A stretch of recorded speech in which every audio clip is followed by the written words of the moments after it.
Mesdames, Messieurs, bienvenue à ce nouveau numéro de décryptage. En Côte d'Ivoire, la crise post-électorale de 2010-2011 a fait officiellement 3000 morts et des milliers de veuves et d'orphelins.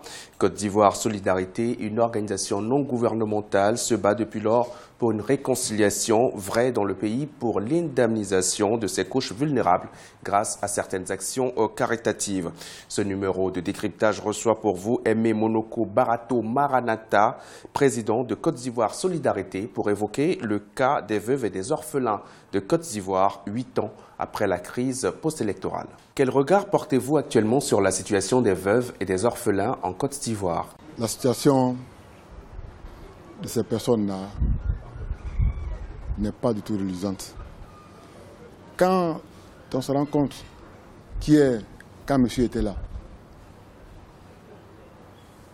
qui est quand le père était là, la maman, donc l'épouse, était heureuse dans son foyer avec son homme. L'enfant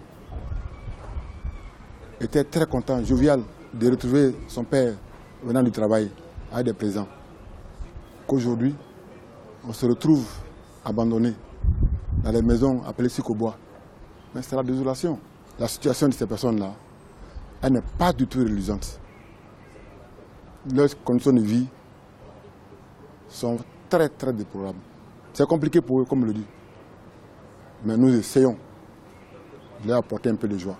Concrètement sur le terrain, que faites-vous avec Côte d'Ivoire Solidarité pour soulager ces personnes? On allait l'année dernière à Zopé. Il y avait une maman, une veuve qu'on ne connaissait pas du tout, dont la maison était délabrée. Nous sommes intervenus. On changeait les toits. Elle était sans eau, sans électricité, dans le noir, comme on le dit. On lui a donné l'électricité. On lui a donné un compteur d'eau. Mieux, on lui a donné un fonds de commerce. À la rentrée,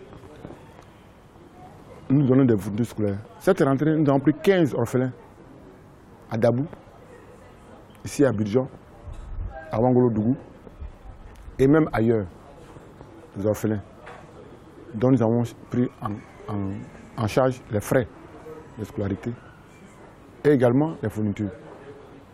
Mais mieux, chaque jour, pratiquement, on cherche des petits contrats pour mettre des orphelins dans ces entreprises pour travailler.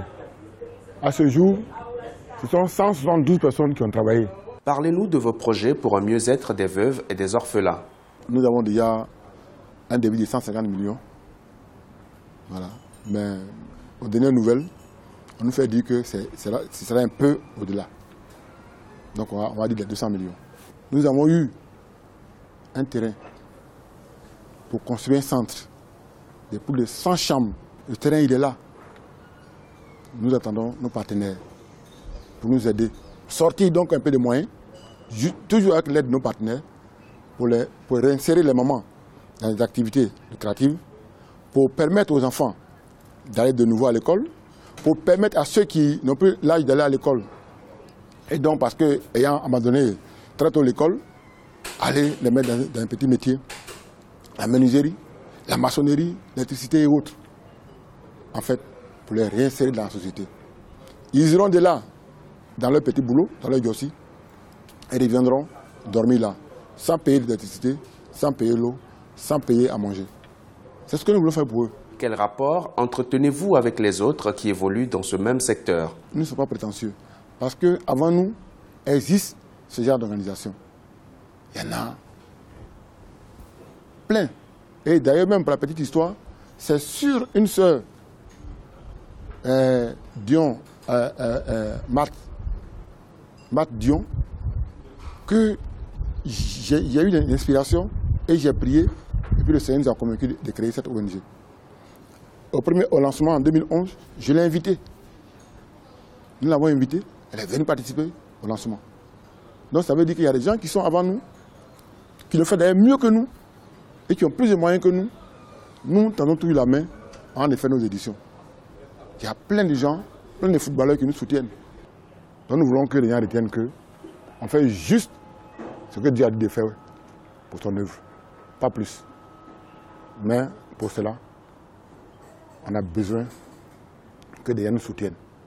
on a besoin que nos amis nous fassent confiance davantage. Parce que leur fonds qu'ils nous donnent là sera géré à bon escient. À bon escient.